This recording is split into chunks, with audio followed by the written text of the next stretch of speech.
Hi, my name is Peter. I'm an emergency resident from Denmark, currently working in Stockholm. And today I wanted to give you a lecture or a podcast, maybe, on one of these topics that is most close to my heart. And hopefully, after this podcast, as it will be close to yours as well.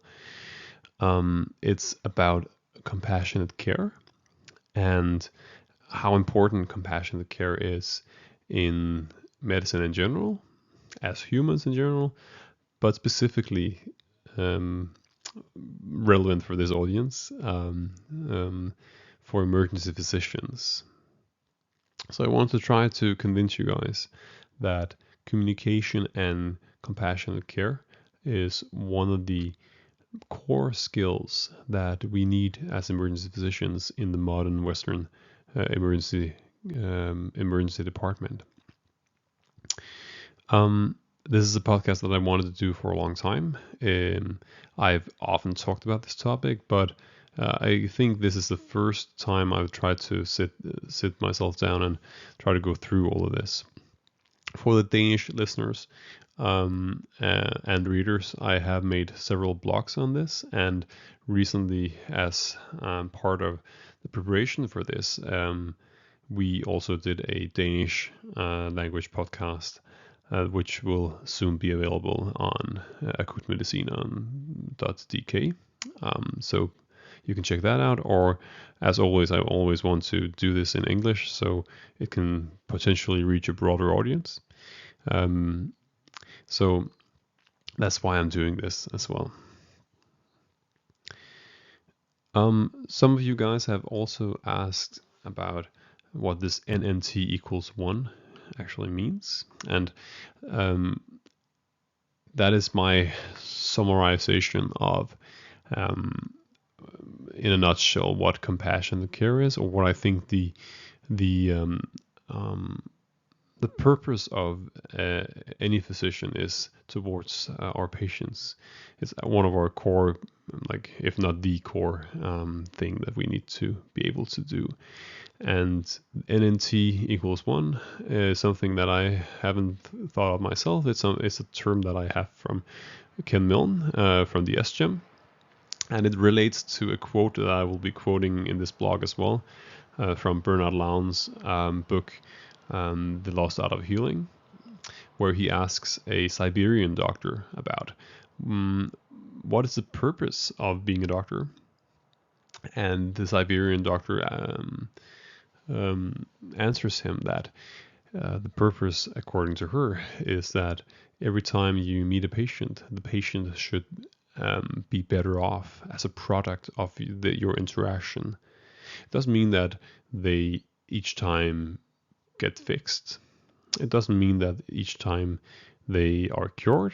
It's much like the Hippocrates quote, that we can seldom cure, but often linder and always comfort. I think it's something like that in English. And that's what this NNT equals 1 is also getting at. So the numbers needed to treat, which is NNT, is for most medications, maybe the good ones, maybe 10 or 20. Those are the really good ones, right? For every patient you treat, 1 in 20 or 1 in 10 will get a benefit. Well, my argument for compassionate care, and I believe a lot of other people who knows the evidence about this stuff and who's read on the literature on this stuff, believes that if you do compassionate care well, and we'll go back to how to do that, or my suggestion of how to do that. If you do that well, then you, in each time you meet a patient, as a product of your interaction, the patient will benefit, and that is the NNT equals 1. Every time, like, you have to do compassionate care once for one patient to benefit, right? And that's one of the wondrous things about compassionate care. It is really a wonder drug. So if such exists, then compassionate care and like the art of healing and all of this that surrounds compassionate care is definitely a wonder drug. It helps in all aspects of the patient encounter, and even heals the physician, and makes it survivable to stay in our specialty and at being doctors in general. So let's delve into more details about this through this lecture. This lecture is not as my other lectures. I haven't had time to do as many graphics in this lecture, and I don't think this topic necessarily needs that many graphics. I think a lot of this and this lecture can be listened to through just listening to it, as many of my videos can. So if you're out on a bike or if you're out doing something else, then you don't need to look at the screen. Okay, so without further ado, let's jump into the lecture. So one of the main things that I always like to talk about when we talk about these soft skills, in air quotes, because the soft skills, as we will see, are maybe even more important sometimes than the technical skills. But I like to talk about technical skills and non-technical skills or soft skills as complementary to each other. One can't be without the other, and the same goes for compassionate care. You can be as compassionate as possible, and you can be as good at the communication bits and all of this as possible. But if you don't know your stuff, if you don't know the technical aspects of what you're doing, then all the compassion in the world will not be enough. It's something where one of these things that we have to know both. But if we do know both, or if we are on a journey towards knowing both of them, right? We're a journey which we may never arrive at the destination at, but we'll try to become experts at both the technical skills and which we might think of as the bricks, and then the glue, or I forgot the English word for the gray stuff here, but the glue that binds together the bricks, right? That's the non-technical skills, and you can and you can't have a wall without either of them. So non-technical skills like compassionate care acts synergistically. And one example, synergistically with the technical skills. And one example of this is something that is a related topic: the meaning response or the placebo effect. So if I give the patient a drug, and I'm not compassionate, but I'm just giving it neutrally, if that's possible, then the drug won't have as good an effect, right? But if I'm delivering this drug in a compassionate way, and I've had a compassionate care school of thought in my approach to the patient, then this drug will, or this therapy, whichever therapy it might be, it doesn't have to be a drug, it could be a procedure or whatever, it will enhance the effect of it, either purely through the placebo effect or by other means that we will go into.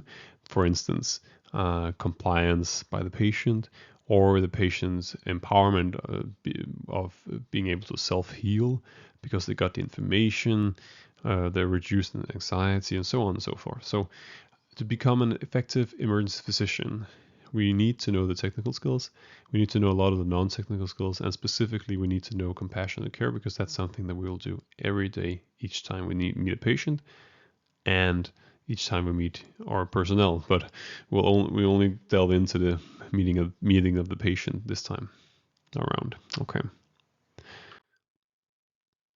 So this is just one of the quotes that Ken Milne has, where he uses this number needed to 3 equals 1.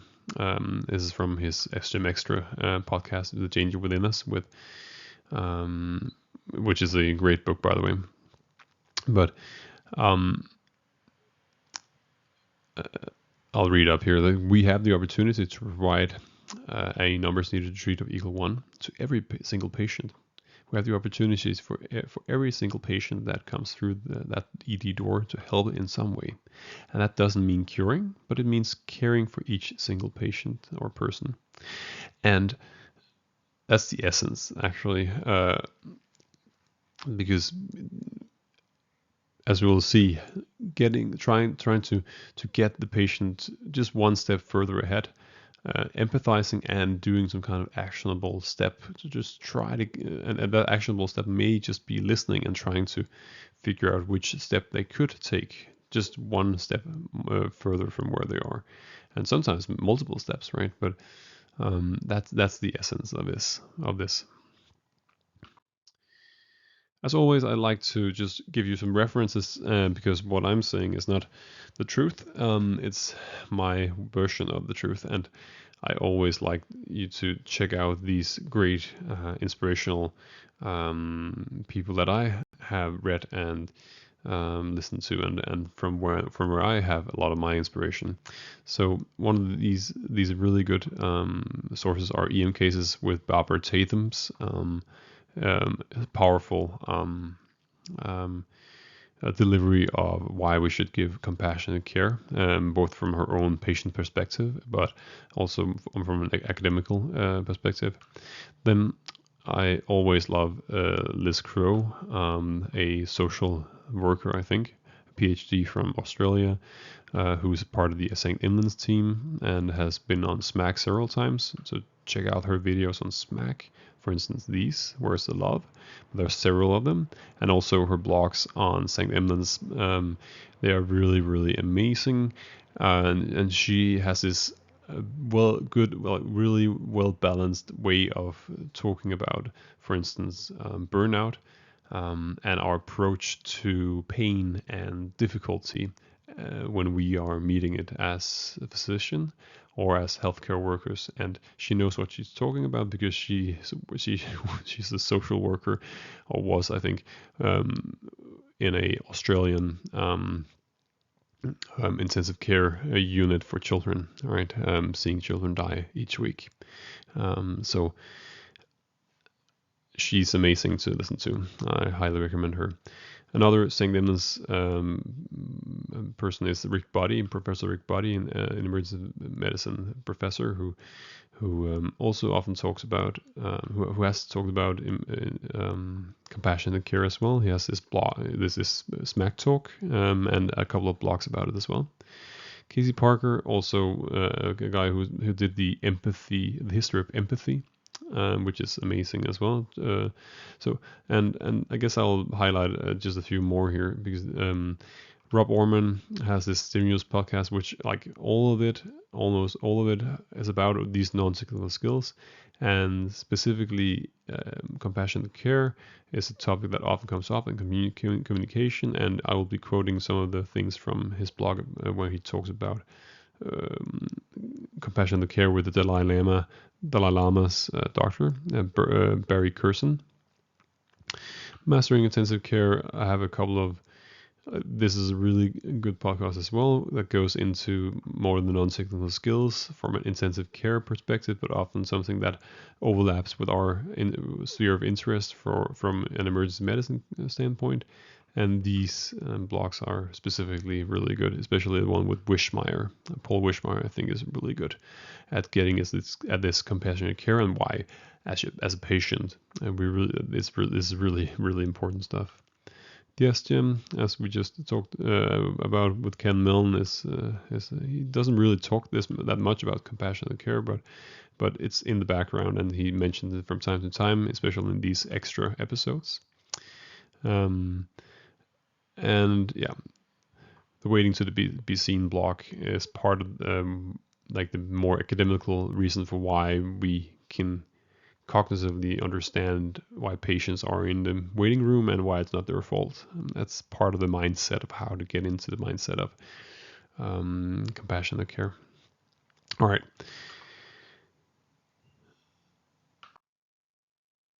So some of the book references as well. I mean, one of the heavy reference is Compassionomics. That will be using a lot. They have like shown all the evidence behind this, and they're trying to put it into a book format. And they have great lectures where they summarize it. So please check that out. Bernard Lowndes' The Lost Art of Healing is also another book that I really appreciate and would like to put forward. From the Danish side, Morten Sodermann's Sårbar, det kan du selv være, and his lectures on it are good as well. It's not necessarily on the head compassion to care, but it's definitely something that is in the wheelhouse of it. And then Bent Falk is more like a communicative book, and where you can get some of the skills. He doesn't talk about compassionate care per se, but a lot of the stuff that you can learn from this book is compassionate care. And one of my favorites is Suzanne O'Sullivan's "It's All in Your Head," and that's more like how functional disease and non-disease and so on and so forth, illnesses and patient symptoms, often through the medical system gets labeled as like disease, and how that like can cascade into like this one test becomes another test, cascade of care kind of, and then they end up with low life quality because they had one diagnosis that is wrong, instead of just talking with the patient, listening to the patient, daring to talk about psychosomatics and so on and so forth. That's also compassionate care, more biopsychosocial interactions, and how we label people and probably shouldn't be labeling people, how we talk about uncertainty and so on, and so on. Communicative strategy is more like a textbook. It would be Arnold Back's mastering communication with serious ill patients. They have the Vital Talk team, which has a homepage that and Laura Rock, which is the one that Laura Rock, which was in both on Smack and on the podcast Mastering Intensive Care, who has this GIVE, GIVE acronym that we'll be talking about. She's heavily influenced by these guys. So, and coming to the placebo effect, even though Wayne Jonas is probably a controversial figure, he's a professor of of primary care medicine. I think, at least an academic of it, but is also heavily into the alternative medicine, and how complementary medicine can help us in Western medicine to like kind of understand the placebo effect, the meaning response, and a lot of this overlaps with that kind of talk, and I believe that even though he is a bit controversial, I think there's a lot of the things that he talks about that are important and are overlapping with this, and I think you can learn a great deal about what he's saying as well. All right. Moving on to some of the articles, and there are several articles. I'm just mentioning a few. You can check out just to say that, well, this is a topic that is important for emergency medicine. All of these are from emergency medicine people. Rick Body makes these 2 articles about suffering in the ED. Graham that's a Royal College of Emergency Medicine. I think it's almost a statement, or like it's a summary article about how to become more better at communicating, or what is lacking in emergency medicine in terms of communication and so on. Atkinson and Innes, they have been on EM cases. They do a lot of the Waiting to be Seen series on EM cases, but they're also proponents of compassionate care as one of the 3 things that is missing in emergency medicine, why we are lacking behind, and so on and so forth. This topic is also heavily overlapping with overdiagnosis, which is another topic that I'll be I'm often discussing, and I might do a own video on later on. But these things. If we do compassionate care, then we will be more effective. Then we will probably be able to do shared decision making in a more effective way, and then we can probably stop utilizing too many tests from us, like that kind of thing. There you're talking about that. Daniel Fatovich is part of the Australian group, Kaiser's Australian group, and is a professor of emergency medicine, I believe. And he's part of the group that came up with this great paper called "Don't Just Do Something, Stand There," about clinical inertia. And like there are several others. I'll just put forward Iona Heath and Solomons article. So Iona Heath is this primary care physician that has these great articles that are almost the works of art. And one of my favorites is Arm in Arm with Breathlessness, which she writes about like the current state of medicine, how to kind of get to a more humane place in medicine, where we probably moved too far away from that. Solomon and Abraham Fergisi have made this article, which is more how to be compassionate or communicate and connect with your patient. I've got a couple of references here. There's one by Slade et al., who made a great study in emergency medicine in Australia, going through all the like doing a big study on several centers in Australia, and they show that validation was one of the things that was really lacking from the patient perspective. So yeah. And when it comes to books, I think I forgot to mention Catherine Montgomery's How Doctors Think, which is a great read, and should probably be read by all doctors, I think. All right, so moving on. Okay, moving on to just key references for a quick introduction to compassionate care. I would recommend, for just a great introduction, to these ones. For the why is this important, check out the Compassionomics book, or specifically this talk by one of the authors of Compassionomics.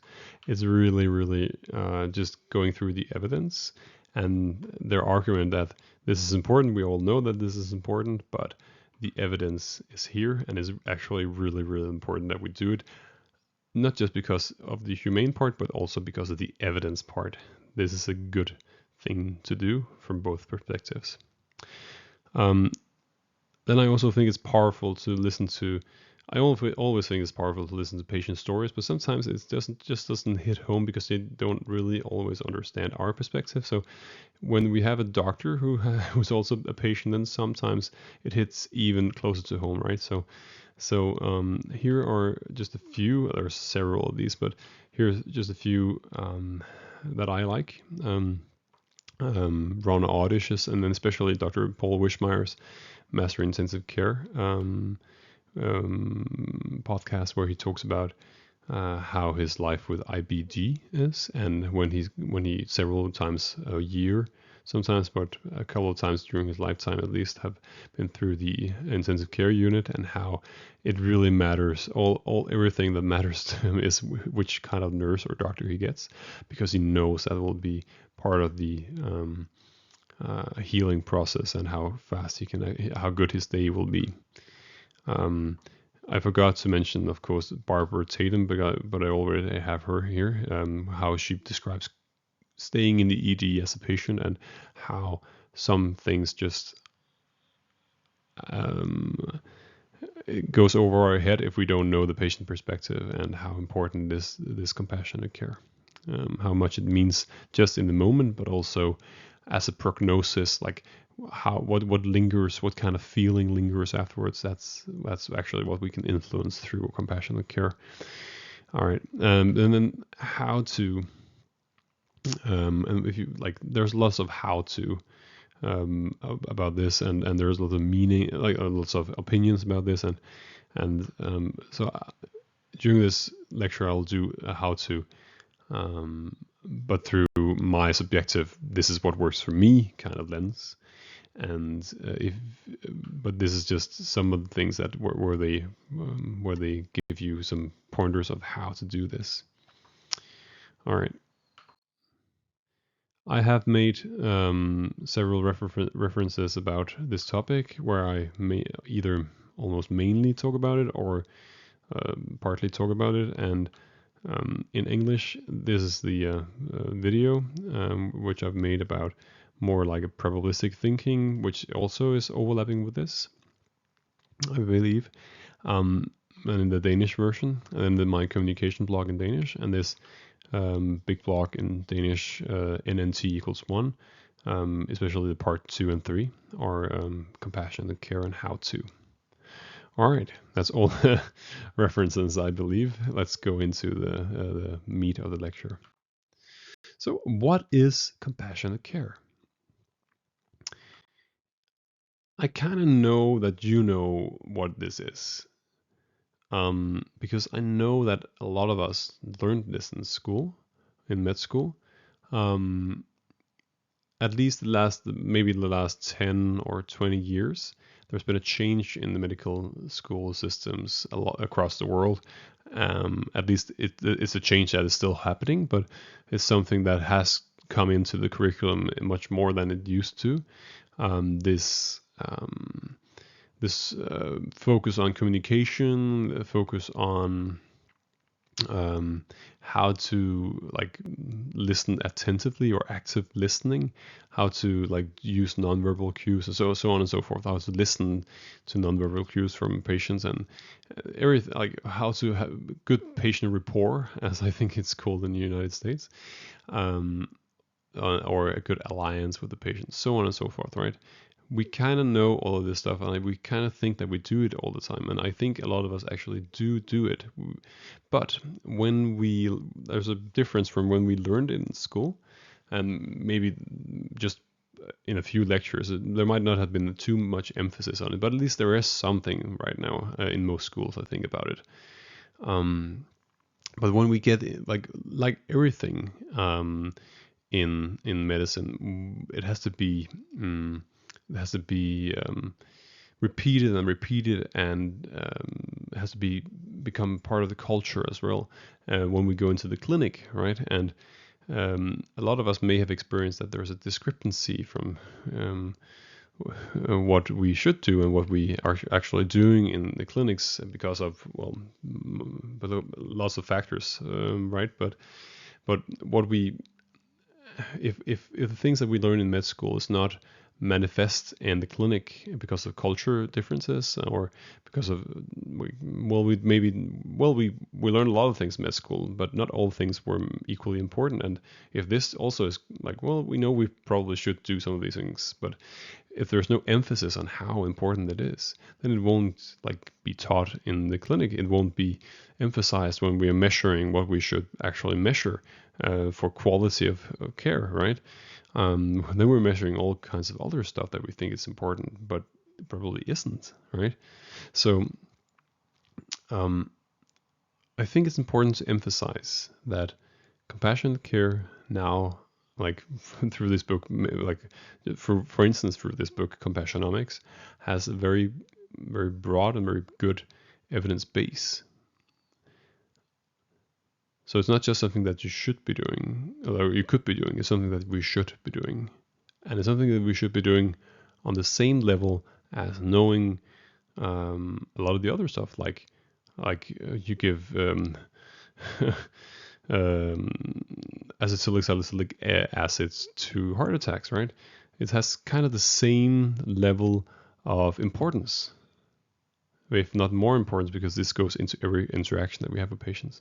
So it's not just something that we need to have rapport with patients because it's a good thing. Or there's also evidence behind it now, or has been for a long time. But now it's like kind of manifesting and collected, right? So that's an important point. But what is compassionate care? Well, I think it helps to talk about the other, like the other terms that it often gets confused with. So there is this term. Well, we have compassion, we have empathy, we have sympathy, and I think I'll borrow from EM Cases, episode 145, Barbara Tatham, who goes through the what is sympathy, what is empathy, with this analogy that she's also borrowed from someone, and from a TED talk, I believe, and sympathy. If you have someone lying down into like falling down into a hole, then sympathy would be looking down into the hole and saying, "Wow, good that isn't me." That's kind of like you can cognitively understand that it's a bad thing being down in the hole, but you're not really feeling the feelings. You're just looking at it in a light of that. Oh, that's good. That is not me. Empathy would be climbing down into the hole and sitting with the person falling down into the hole. Like you can see on the brain MRIs that you're feeling the pain. That when you're like taking on the pain of others, you're feeling it in the same areas. Like you're feeling pain, and some people may think that like empathy alone may be part of burnout, because that is where the pain lies. And if we don't get an actionable step in addition to the empathy, like if we don't build on the empathy and try to or take a half step back from the empathy and try to work out, okay, how do we get out of this hole? How do we take the next step? Then we kind of get empathy fatigue, or compassion fatigue is, as a misnomer, it's called, and that might lead to burnout, right? We get tired of listening to every patient's story all the time because we don't think we can do anything about it. All right, so compassion is defined by empathy plus action. And it's important that compassion is not about like doing it perfectly every time. It's something about showing that you're trying. It's about this other quote I will show by, I think, Maya Angelou. It's not what you say to patients. It's how you make them feel. And if you have a genuine wish for someone to be helped, like you're listening to them, that's the empathy part, but then you're trying to work out with them, optimally with them, how to get to the next step. And you're showing, even though you may not succeed, but you're showing that you're actually caring. That's healing. That's therapeutic for the patient in and of itself. And that is what is important. It's not necessarily that we're perfect at this. And that's so important to know that everyone can do this. Everyone can try and get better at this and try. Okay. So that's a popular definition. Let's try to look at some more maybe academic definitions. So for Compassionomics will say like empathy plus action is compassion, or the emotional response to another's pain or suffering involving an authentic, that's really important, authentic desire to help. You can't fake it. There's something called deep modeling and superficial modeling. And deep modeling is like, you don't have always to feel it, that, oh, I feel this powerful connection with the patient. And sometimes you're tired, sometimes it's in the middle of the night, and sometimes you have seen several patients with chronic problems that quote unquote shouldn't be in the emergency department, or at least would be placed better in a different place. We'll talk about that later on as well, how to get the mindset of those patients. But in general, we need this authentic desire to help, and even if we're not feeling it, then by trying, just like the parent coming home to their children who are like, and after a long day of work and you're really stressed out, and you're not able to be socially active with anyone, but with your children, you're trying. And as your children can feel that you're trying, then your patient can also feel that you're trying, and that role modeling, or that it's called, I think in compassionomics it's called, they talk about it being um, uh, they talk about it being role modeling or deep acting, kind of like method acting. It's kind of like that, and if you can do that, then even though you may not succeed, then they can kind of the authentic desire can be felt, and that is part of what is really important. All right. In case they say like compassion is more than just empathy; it's emotional response to another's suffering that involves a desire to help. It's kind of the same. They use the same. It requires a desire to take action to relieve suffering. And they go a little bit a step further. Barry Curson on the Stimulus podcast. This is the Dalai Lama's personal doctor. The wish and the action when we're able to reduce or eliminate pain and suffering. He also calls it half a step back from empathy because he thinks full empathy, as we talked about, is painful, but compassion, as we know from these brain MRI studies, are not painful. It's something that gives us joy, or it gives us reward in the neurotransmitter systems. So their empathy and compassion are very, very likely also on an MRI level distinct different things. And I like this one from Isabel Dohan, who is one of the authors from a study about an Uppsala major bus crash, which all of these, or at least these, are talking about, because all the patients in that bus crash were they asked them 5 years later what was the problem, what did they remember from their time in the ED or the EDs that they were staying at, and one of them was the cold and unempathetically reception that they got, and they almost got like they get like PTSD feelings about that more or equally to the bus crash itself, right? So, but she says being sensitive to the suffering of others and showing a commitment to relieve it. So they're kind of saying the same thing, these guys, right?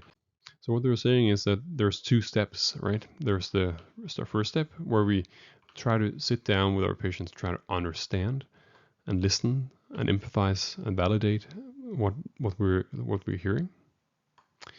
And then there's the other step, that from this understanding and combined with our medical expertise and the expertise of the patient, we try to get some kind of actionable step where we can get the patient to the next incremental step. It may not cure them, it may not even help their pain or suffering, but we try to. I mean, we try to do a mode of action, and that's really that's the essence of the compassionate care strategy, right? School of thought. Okay, so why is this important? I already talked about a lot of this, but let's go through it more in more details, right? So why is this important? So we talked. I showed this quote, like the NNT of 1. That's the essence of why this is important. We want people to become better or feel better as a product of as a result of or the interaction between them and us, right? That's the essence. I like this quote from Jerome Hoffman as well. We get to, this is a privilege that we're doing. We get to help people every day, and not just 1 or 2. Our NNT to change somebody's experience of their illness and their fright is 1 or close to 1. Almost everybody we can really help, and that's far more than the number of people that we save. Everyone who comes into the ED, whether they have something major or very minor, thinks that they have an emergency and they are scared. We are comfortable in the ER, and we sometimes forget that for patients, it's not a comfortable place, i.e., with rules, don't touch, don't go there, and so on. And they're there for a reason, so they are already scared. We can change that so wonderfully. We can change their experience of this and help them in powerful ways. As Professor Jerome Hoffman in one of the SGEMS extra episodes. and this was the Maya Angelou quote, I've learned that people forget what you said, people forget what you did, but people will never forget how you made them feel. So it's there is this analogy in Compassionomics that I would like to share with you. So imagine that you have a task that has to be done. You're a nurse and you have to go into the patient's room and during the nighttime and give them medication and then measure their vitals. Okay, so you can imagine two nurses doing this. The one nurse is slamming open the door, opening the light. Turning on the lights, and then quite roughly taking the quilts off the patient and doing the task, giving medication, and then going out. It doesn't take long. It takes maybe just a minute. Another nurse is slowly walking into the room with a flashlight so that she can use that light source to just easily measure the patient's vitals, giving the medication, and maybe not even waking up the patient. The two methods don't take longer, and that's part of the essence of this compassionomic talk as well. Like, it doesn't take very long.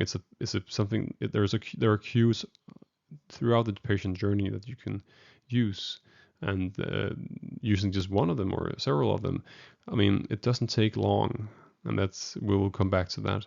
But that's also part of the argument from the compassionomic book perspective. All right, so you can imagine which nurse you wanted to have as a patient, right? Even though they both are effective, they're both doing their job, but you can do your job in different ways with a more patient-centered mindset. All right, so going through this systematically. So why is compassionate care important? So DX diagnostics. I believe, from a personal perspective, I believe we get better quality of information if we sit down with our patients and listen to their story, because they are the only ones who can talk about, like, tell us these cues or clues to what their diagnosis is, right? I think it's William Osler maybe who's made the quote, listen to the patient, they'll tell you what their diagnosis is. So, and I've made videos about how where I go into the details about this in my headache videos that I linked to earlier. So please watch those if you're interested. But in a nutshell, I think, like, I could exemplify it with one of the an example I often like to give is, imagine the patient with a thunderclap headache, right? So we know thunderclap headache is serious because there's a 10% risk at least for subarachnoid hemorrhage, and maybe higher risk for other stuff as well. That is bad and that we want to catch in the ED. So thunderclap headaches are important to catch for us, but they're quite hard to get at sometimes because they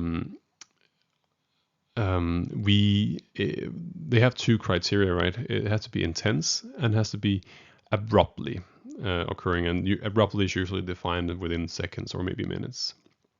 And intense is sometimes worst headache of your life, right?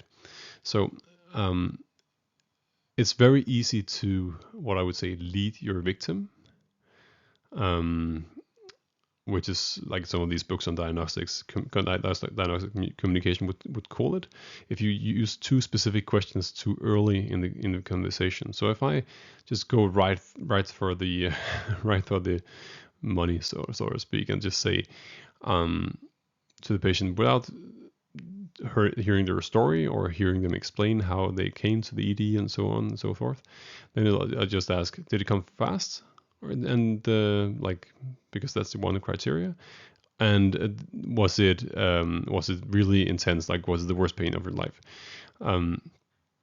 And from my experience, most patients in the ED are both scared and have waited for a long time, and they are scared that they're not getting the tests that they need, and they are in a culture where they think that they need more tests than not, especially if they don't trust their doctor. And why should they trust someone who they just met if they are not building rapport with them, so on and so forth, right? So it's very, very likely that they often say yes to both these questions, and then you can lead them down into the to the diagnostic hole of thunderclap headache. And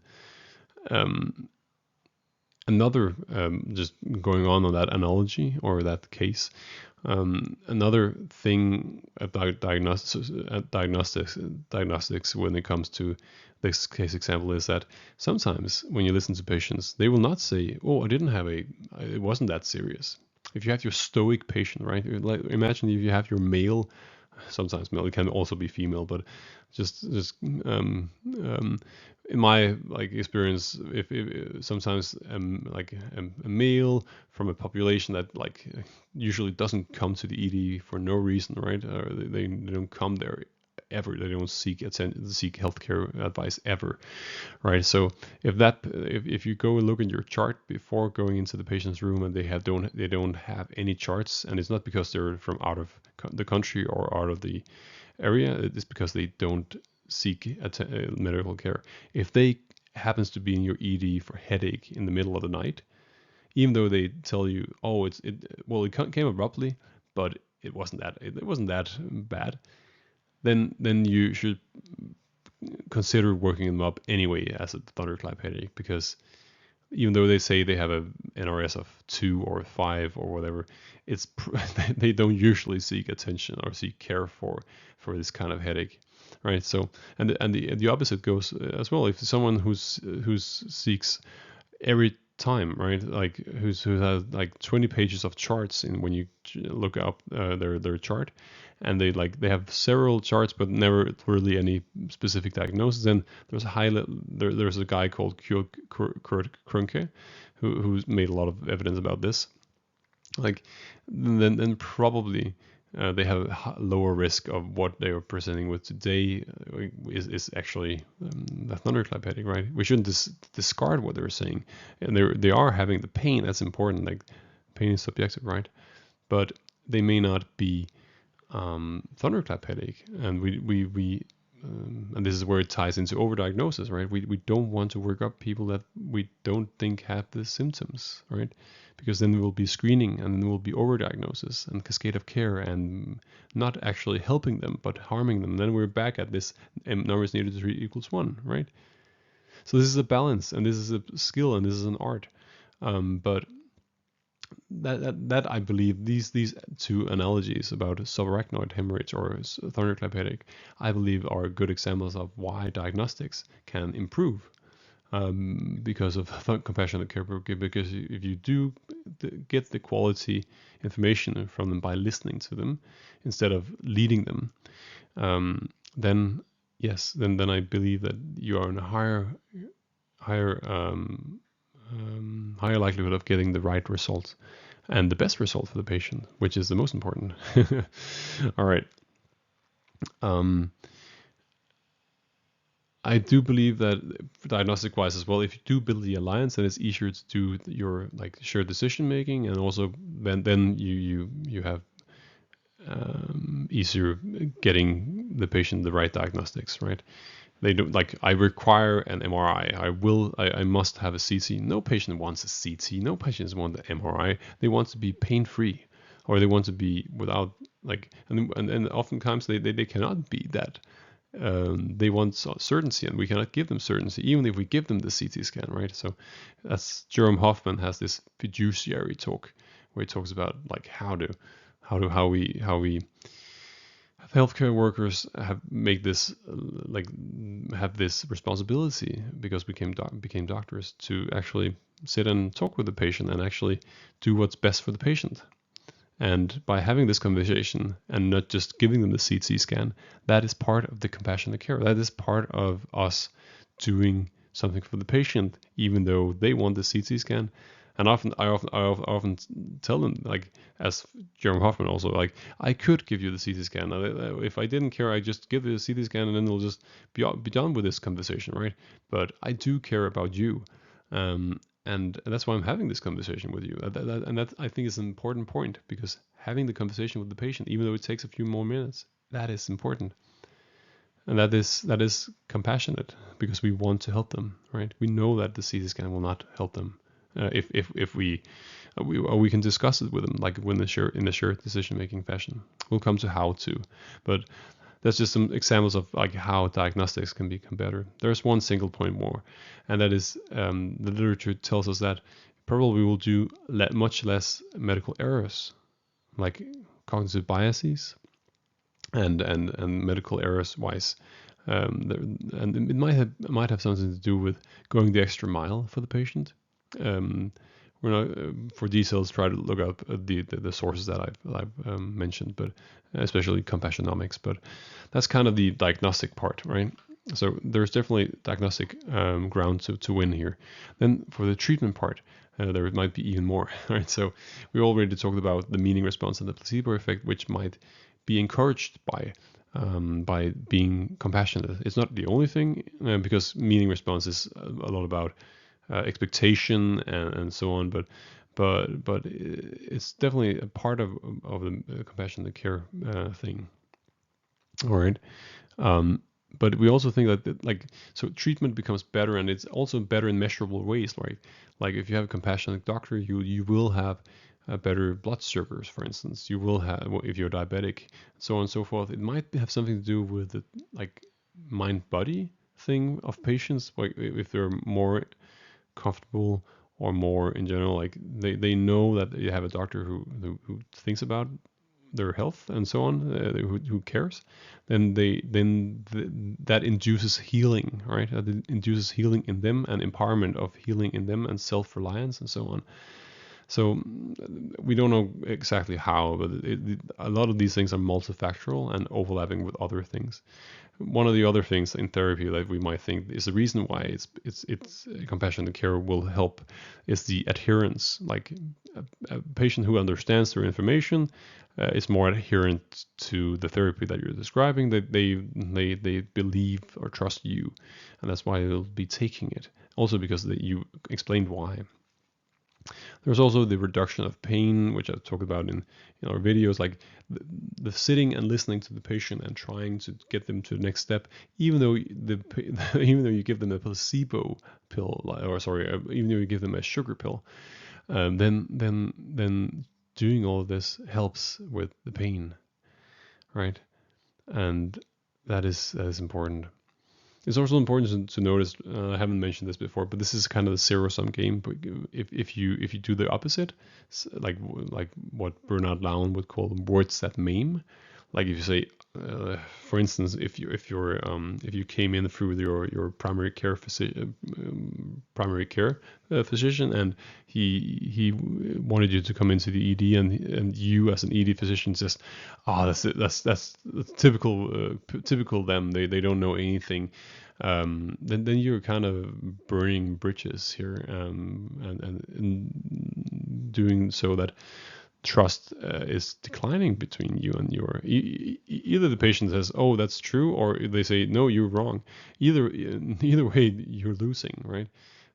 So don't just cognitively, it's much harder to make it like, I've talked about this a lot, how to why that is a bad way of going about things. One of the reasons is hindsight bias, right? So we think that we could make a better decision, and we're not aware of that, how many patients they haven't sent in. And the same goes when one step up, when we send patients into the hospital, and the day after someone said, oh, why did the physician send this guy? Well, why did the ED physician send this guy? And why did they treat them like this? I would have done like this.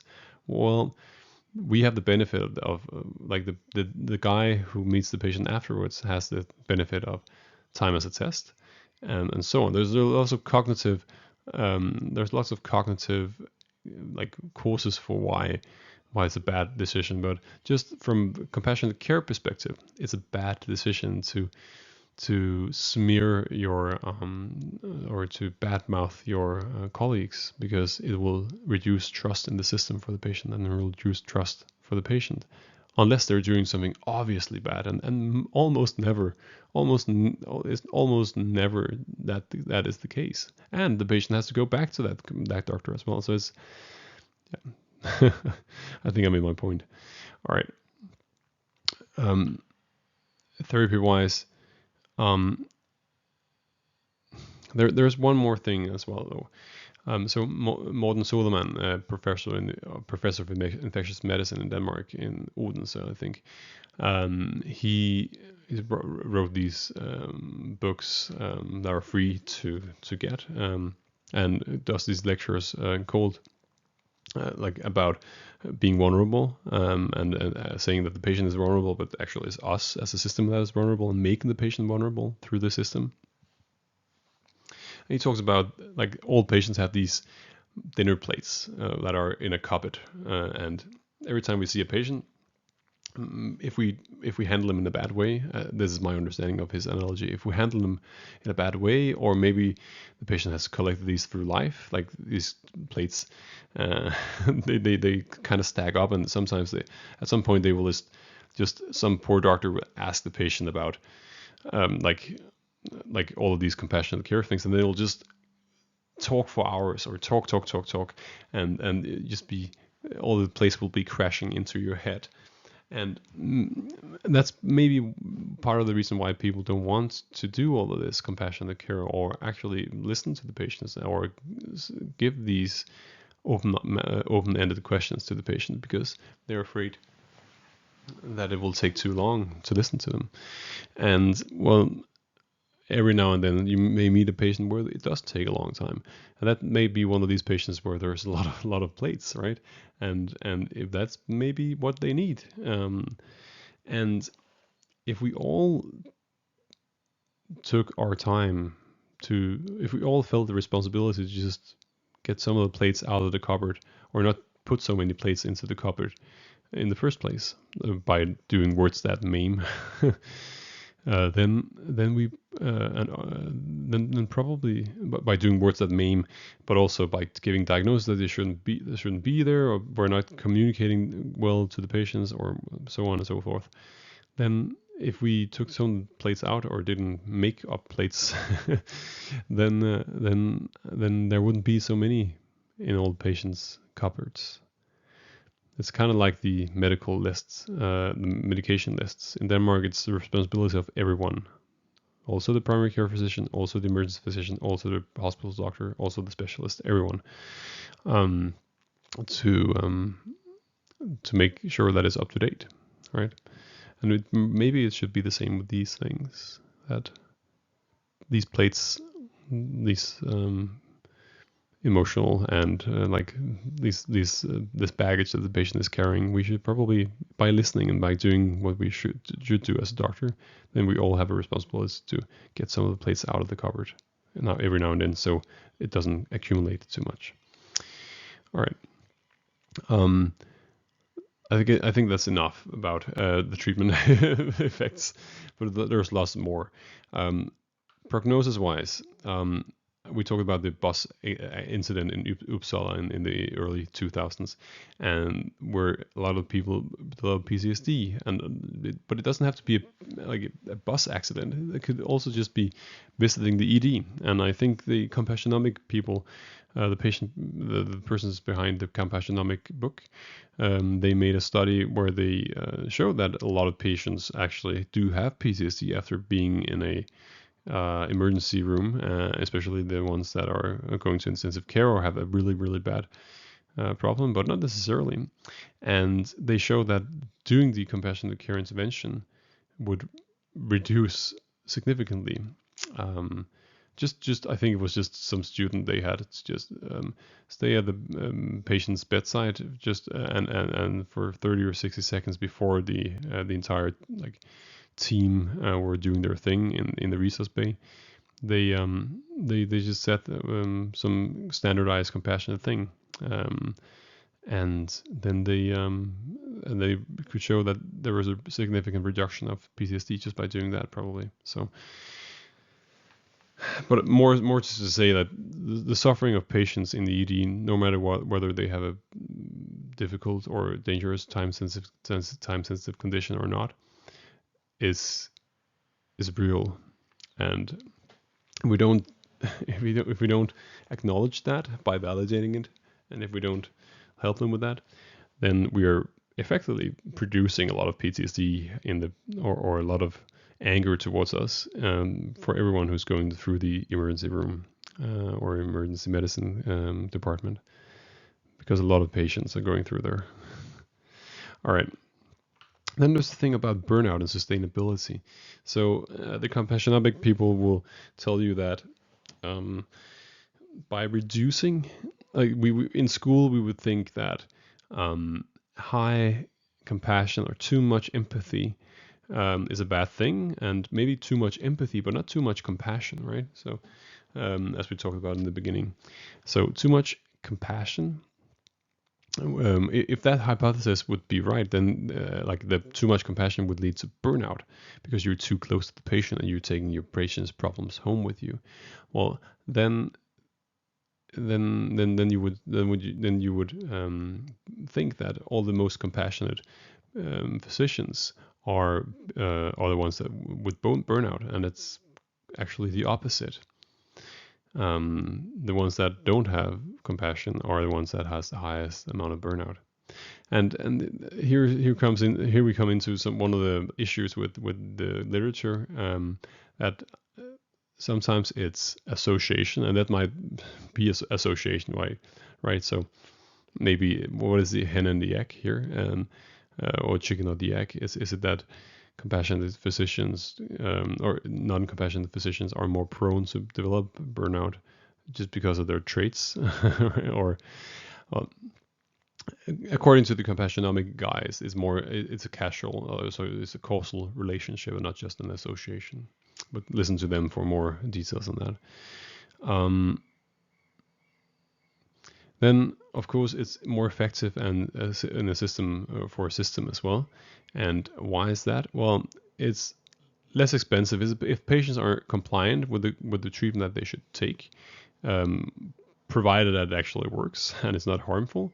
Well, then it's actually then we can earn a lot of money by making them compliant, right? It's also a good system thing if doctors are not burned out or healthcare personnel is not burned out, because then there's less sick days and so on. There's less errors, as we just heard. The patients will not have as many return visits because they understand the information and they trust they know what the condition is and how to act and so on and so forth. Right? There's less communication failures. So this is just a side effect of compassionate care. This should not be the reason why, but sometimes in the healthcare system, things has to be interpreted sadly, or at least there's maybe an overemphasis sometimes on this. But we can also show that this is effective and this is a system cost thing that is important, right? Okay. And then we also have the thing about complaints. And that's also a side effect. It shouldn't be the main thing for doing compassionate care. The main thing, I believe, for doing compassionate care, think about when you have your spouse or your children or your grandparent or your parents going to an ED somewhere. What would you want them to, like, they're lying there alone sometimes for hours, right? You don't want your loved ones to be in pain or suffering, but there will be pain and suffering. That's part of life, right? But not unnecessarily so. And by having a doctor that may be effective but not compassionate, then they will be suffering even more, and they may not take the medication that they're being provided, and then they will have a bad experience, right? We would want a doctor or a healthcare personnel to treat them with compassion as a human. That's I think is the main thing. And then there's the evidence, and the evidence is great. It shows how important this is, and that it is so important that we should do it and emphasize it in a way that we haven't done earlier. And we should probably, if not measure it, we should at least provide incentives to do so. Yeah, but I'm just saying that complaints is also one of the reason why people complain is usually not because there was an error. Like there's also a mismatch. People with complaints, like who complains because of their visits or their experience with the healthcare system, it's usually not because they were mistreated. It's because they were not seen as a human, or it was because they were not listened to, and they want other people not to go through that experience. So, and that is part of why that is usually the main reason why they complain, right? So, and the strange thing is, like, even if we miss something, if we were really compassionate, then oftentimes they will not complain. And so if because most patients know that this is not a perfect system, and errors will be made, but it's much easier to bear such a thing if you know that everyone is trying to do their best and they're showing you compassion. They want you to be at the best place that you can. If that is not happening, then there is an error, then there might be a complaint, right? All right. This is getting me into what I will call the evil spiral. I'll just exemplify the evil spiral by these cases.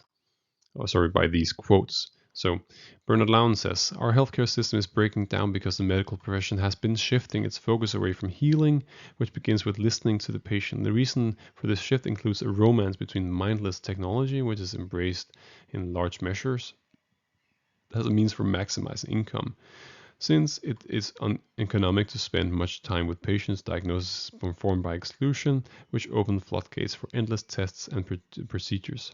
Malpractice suits should be viewed as mere pustules on the physiognomy of a sick healthcare system. They are not what ails medicine.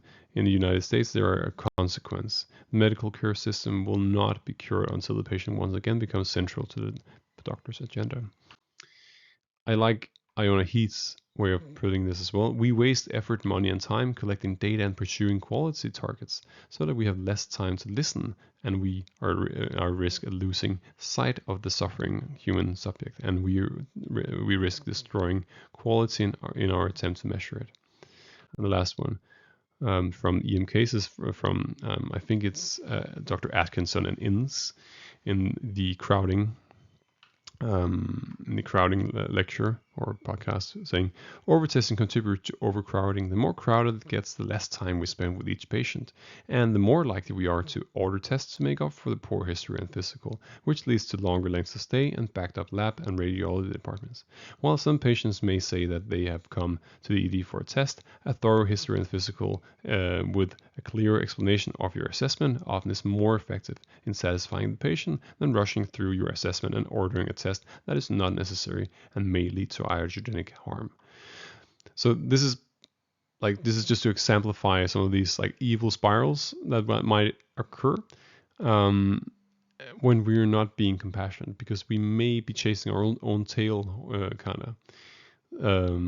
trying to measure everything, trying to be as safe as possible all the time, not caring about the unmeasurables.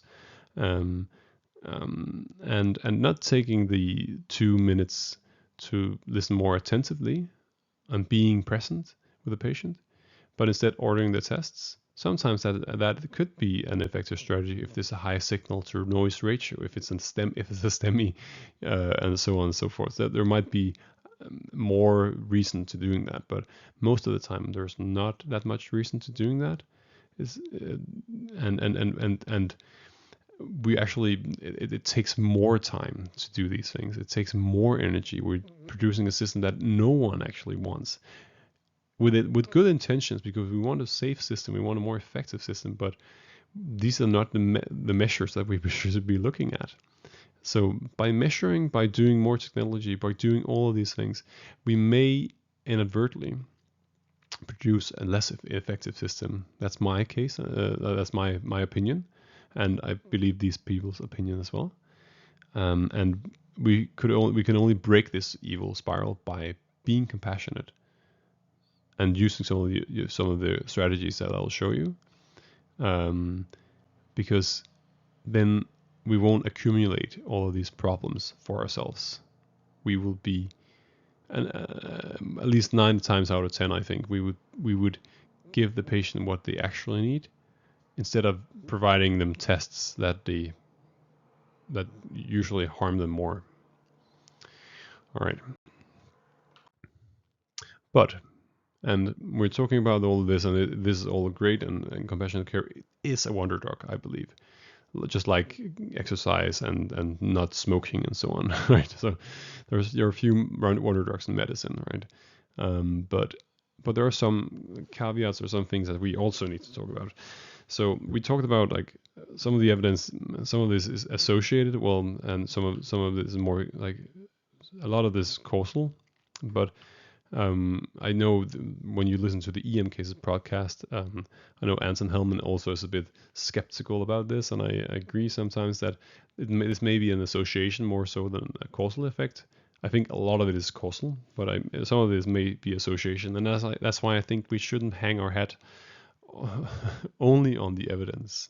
It's more than that should encourage us to do this, but the evidence that is causal is really, really good. Or really strong and has a high effect size, right? So we should be doing it, but just saying that the evidence is not perfect and association creeps in sometimes in these observational studies with subjective, even though standardized, but subjective outcomes such as pain or suffering and so on. Okay. We talked about you still need to know your stuff, right? You still need to know your how to treat atrial fibrillation and so on. And the more you know of this, the less time you have to, or the less cognitive load you need to use on these things. You can relax more, and relaxing more with your patient is good, because then you kind of can guide them.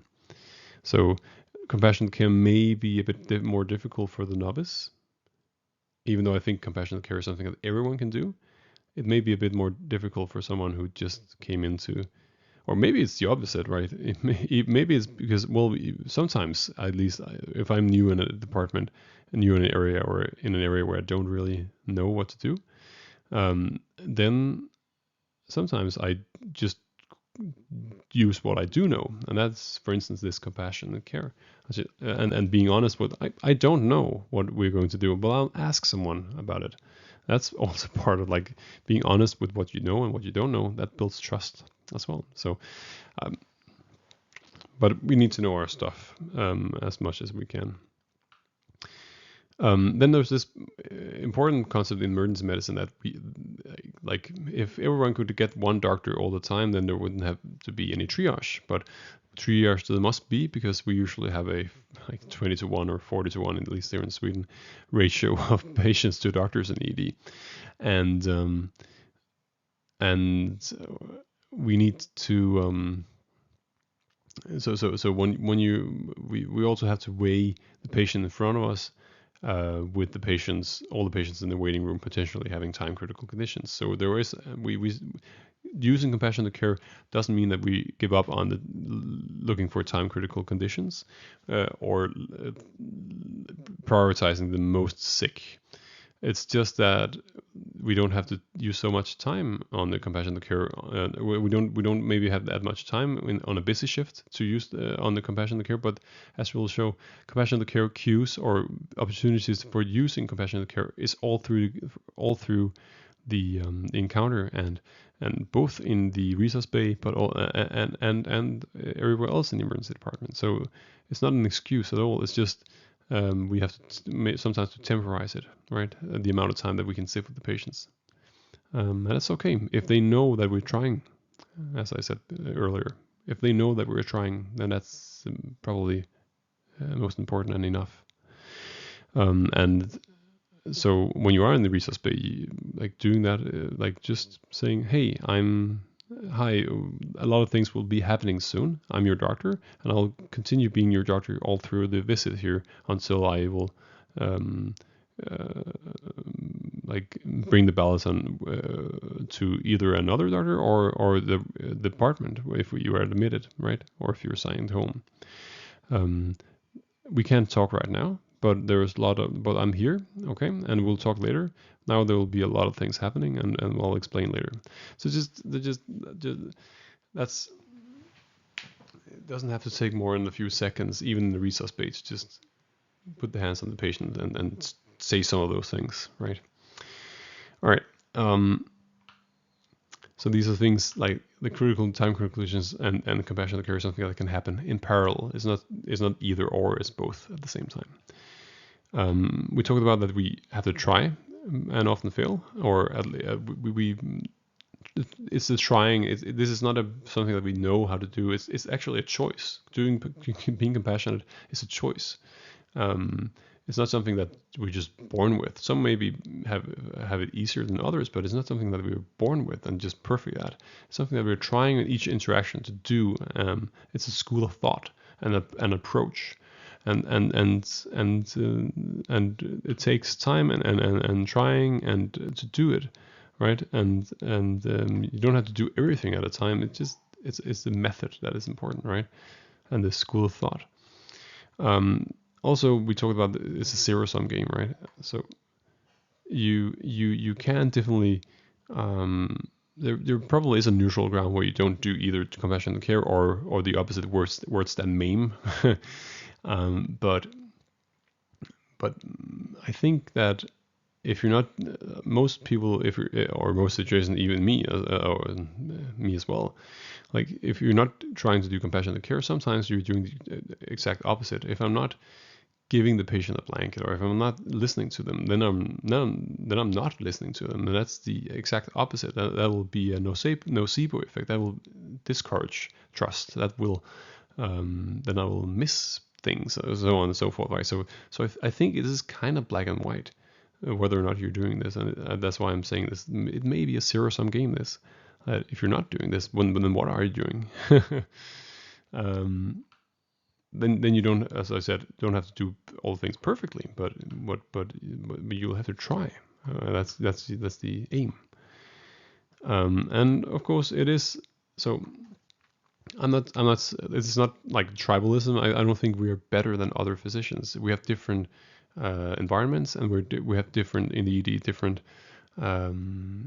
problems or things that we need to be aware of, right? And one of the things that we need to be aware of is that there's lots of patients, and some of them are sicker than others, and we don't have all the time in the world. So we have quite a short time frame to get this rapport and get this compassionate care school of thought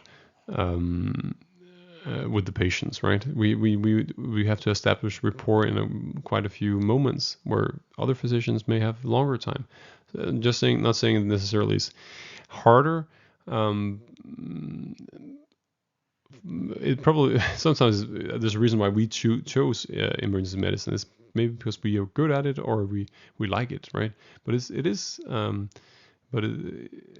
Doing this in a few moments, at least, is not an easy task, and it may be easier for some to do it in an inpatient clinic or a ward where you have more time with your patients, right? Or where you see your patients several times a month or maybe a year. So we have to do it in a few moments, and being able to grasp those moments and being able to listen to those cues are important, right? As everything else in emergency medicine, it's about like picking it up and using it. All right. So there are some barriers to doing compassionate care. Before going into the how to, then we'll go through these barriers. And these 4 barriers is something that the one of the compassionomic lecturers usually takes up. So the 4 barriers are these 4, right? So either we think it's not important, Compassionate care is not important. There's much more important things. Well, I hope through this lecture, or maybe through my blogs, or through all of the quoted references, and especially maybe the Compassionomic books, or Compassionomics book, there's only one, then you'll see that this is important. There's evidence behind it, and it is important. So I think that argument goes out.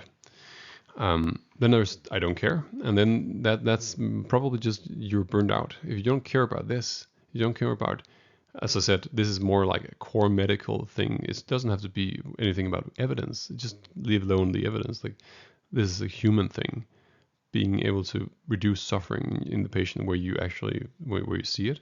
That's part of why we become doctors, a lot of us, right? So if you don't care about that, then I don't believe that that's your that's what you believe. Maybe you should think about being burned out or other things, right? I think there's a strong case for that, at least, but I think we can cross that out as well. I don't care. The two last ones are a bit more difficult to talk about.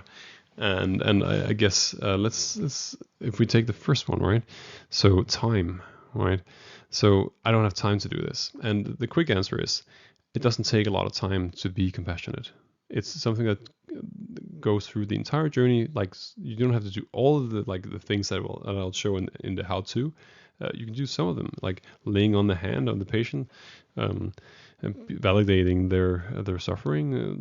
There's a lot of things that it only takes a few moments. And in the studies where they do a more standardized way of doing this, the ones that they show in Compassionomics, is like less than a minute, 40 seconds it takes, right? And you're winning up that time in like the time that you're measuring right now. Like, if you're on like our department on the 4-hour rule, well, that's kind of an arrogant way of looking at the patient's time, because, well, yes, you're being measured about like on the patient's time in the ED, but the patient's time in life and in suffering doesn't stop there. Just because you made the diagnosis, or you didn't make you got the patient out within 4 hours, it doesn't stop there. Their clock. They may be visiting again, or they may be suffering at home because they don't want to visit, because they don't believe in the system after the encounter with you. So I think like the patient's time doesn't stop just because they get out of the department. And as we'll see, we actually win time if we do compassionate care and listening in a good way. Then on average we will win time, because we'll be more effective in getting the history. And on the system level, the patient won't come back usually as much. All right. And then there's the thing about what actually takes time and what we feel like takes time, and these are two different concepts. And time is subjective, or is at least bendy. It depends, right? Just like watching a movie, when the time flies by, and then if it's a good movie, then the time will fly quickly. So time perception is subjective. But the feeling of that we don't have time, like this feeling, I'm not saying that we have time, but let's say we have time, but we feel like we don't have time. We feel like it's not worth taking the time as well, or we don't have time because we're new in the department, and we don't, or you're the only person there, and there's 10 in the waiting room, or 20 in the waiting room, but you do have time. You just have to build it in as a reflex, right? As a system one thing.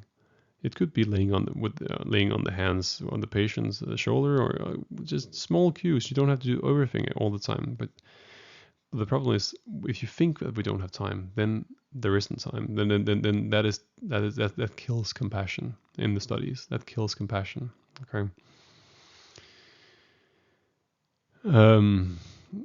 Okay. Then there's the I don't know how. And behind that, often there is an argument to be made that, oh, well, or some people would say that, well, this is not for me. It's always, and the counter argument is that this is for everyone. Everyone can learn this. This is a choice. It's not something that is just done automatically. Some people may be more like easier, have an easier way of going about this, but it's a choice, and it's something that we practice. And if you want to go really deep into this, some like the self-compassion part and the mindset part, and how to like it's very entangled with mindfulness, some of these things as well. Like, this is something we can always get better, right? The growth mindset, we can always get better. It just takes deliberate practice. And and I'll show you some of the ways how, from my perspective, that we could get better at this. But just knowing, like, you don't know how, or you don't think it's something that applies to you, well, it does.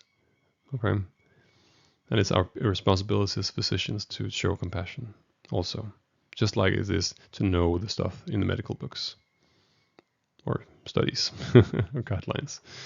All right. Okay, so getting to how to. Um, And another quote here from Bernard Lown. I've learned that few patients search for alternative therapies when physicians focus on healing as well as using the powerful scientific tools at their disposal. This is kind of my wall analogy as well. Like, this is synergetic with all the things that we know, technical and non-technical skills, right? Okay, so this is my, in a picture, summarization of how to be compassionate. That's all you need to know, right? No, right. So there's a lot of, this is a mixture of what I believe the literature says, and what I'm using myself. Most of these strategies I am using myself, but not all of them. And this is not only quantitative, right? It's qualitative as well. So you don't need to do all of these things all the time, every time. This is about there's a certain things that are useful almost all the ways, like validation. But it's all about cues as well, like what is the patient actually saying. So sometimes you can use all of them, and sometimes you can use some of them. Some becomes more important than others at points. And you don't just, and when you're looking at this list, you may be overwhelmed, right? Just take one of them and practice that, because that's trying to become. This is part of the journey, right? And I'm in no way or shape or form a guru or expert in these things either. I'm trying as well every time. But I feel that every time I meet a unique patient and a unique set of circumstances in a unique fashion, right? I this dance with the patient, this communication is, I feel like I've become better at it each time I try, and maybe reflect on it with colleagues through deliberate practice. All right, so let's just, and there's lots of other things that you could do besides this. This is not a formula. These are my subjective, very subjective, cherry-picked examples of what can be done for being more compassionate. And even when you try on some of these, you may feel like they don't fit for you, and that's all right, but try them. Or even do like fake it till you make it, because it takes some time to integrate it into your own clinical practice. Just like, I believe, when I did ultrasound for the first time, it takes some time to get it into your practice. Once it's there, I wouldn't be without it. All right, so I believe it's beneficial to put it into what you do before going with the patient, during the patient visit, and maybe towards the end of the patient visit. So, and before going into the patient's bedroom or station, you can part that into much before or just before. So if we talk about much before, it's more like when you're at home or when you listen to this podcast or lecture, and when you're doing like before you're going to work and when you're thinking about these things. There's the thing of knowing your stuff. It cognitively deloads you, but also there's the mindset thing. What is the mindset of compassionate care? Well, we've gone through a lot of it about what the meaning of being a physician is, like numbers needed to treat equals 1. But also, like, and if you want to know more about the mindset of compassionate care, you should listen to the Stimulus podcast about from Barry Curson. All right, but the mindset is more like self-compassion. If you can't be compassionate with yourself, if you make an error or then you, how will you be compassionate with others? So practicing compassion in general in life, maybe through mindfulness meditation or maybe through other exercises, is it might be one of the things. I don't do this on a regular basis, but I do try to use sometimes this mantra that well, just like me, everyone else wants to be happy, and we shouldn't judge others on whether or not they're like on stuff, right? We shouldn't probably judge. It's more like this non-violent communication we should be doing, and we shouldn't put in people into groups right away, or we should at least know that these groups are artificially built by us. Everyone just wants to be happy. So always be kind. Right? These kind of mantras, but I think they're really important to getting into the mindset of like, well, everyone's just like me, and there's a reason why they're in the ED right now, right? Everyone deserves compassion. Everyone deserves love. Everyone, also the alcoholic, also the chronic pain patient. Everyone, right? That's also part of it. There's the thing about accepting uncertainty of the things that we cannot change. Like that's part of the Stoicism, and if you want to know more about the Stoicism philosophy, then check out the Stimulus podcast about that. It's really good as well. And this is not a goal, as we talked about on end. Like we can't fake it till you make it. It's something to strive for, being compassionate, right? And then from the patients, it's also like sometimes when we go into the cubicle, and the nurses has already said like, this guy again, or why, I don't know why they send this demented patient. And we kind of get worked up into this. That, yeah, they shouldn't be here.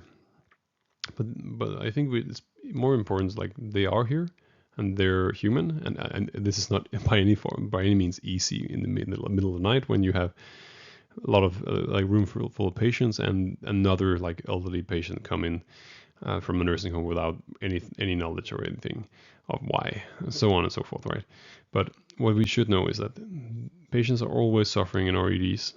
We might not know why, but like the environment, the anxiety of having a bad condition, or just being outside of a home where they're used to and comfortable, that's part of what they might be afraid of, right? So we can greatly reduce this as a keepers of this emergency department, and like we know our way around the system and the physical space, right? So we know where there's a carpet quilts. We know where there might be food. Let's utilize these things to make them more comfortable. All right. And then there's the thing like, this patient, why they're here again? They should have gone to their primary care physician, or they shouldn't have. Like, we know this, and we should probably be a role model of not delving into this too much, right? Or at least trying to counter argue. Or, well, I think we should be the change that we want to see, right? And don't say we don't have to do this every time, but like don't be at least not part of the like the bad mouthing of things because that kind of culture that builds into the non-compassionate way of being, because then we believe that they shouldn't be here. There's this great waiting to be seen blog where there's a study by Koster. I think the blog is called why it doesn't is no use to make the patient tell the patient to not come to the ED. If you are in a system where the patient can just come to the ED, there's no gatekeeping. Well, then usually the patients have tried everything before. They don't want to be in the ED. They don't know what the ED is for. At least most of them do. They don't want to be there, and that's what that study shows. Like, usually, if you ask the patients, even and here in Stockholm, if you ask the patients, well, they usually tried every opportunity or most opportunities that they know of, and then they were sent here anyway. So they are here, and you should thank them for being here. They should be encouraged to come here again if they are ever in doubt. Like, these things are like, that's kind of the validating, also part of the validating, but like this kind of mindset is important. Then one more mindset thing that I think is important is the reactive versus proactive anger. If you have these patients that it's my time now, or someone is really getting really angry in the ED. There's this podcast in the Stimulus podcast series called Verbal Jiu-Jitsu. As well, and I like a lot of the advice that they give is what I learned also in psychiatry when I worked there.